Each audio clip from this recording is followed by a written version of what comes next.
kay makakita sila sa Dios. Sa mga igsuon, unsa man diay ni ang puti nga kasing-kasing ug kinsa man diay ning mga tawo nga naay adunay puti nga kasing-kasing. So atong mabasa diri sa Santiago 3 bersikulo 17. Apan ang kaalam magikan sa kahitasan puti una sa tanan.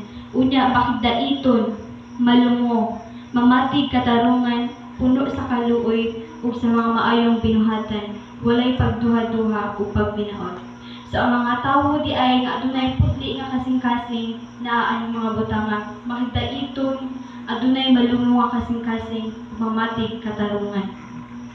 So mga igsuon, ang Ginoo di ay nasayod kung unsa ang atong gibuhat diri sa kalibutan, maayo man o dili, apan siya nasayod kay siya nagsudong kanato sa dubuong adlaw. So sa Salmo 50 bersikulo 1, kining mga butangan gibuhat mo ug ako nagpakahilo. Bisan naghuna-huna ka nga ako magaingon nga sama kanimo, apan madlungon ko ikaw. Igabutang ko kining mga butanga sa atubangan sa imuhang mga mata.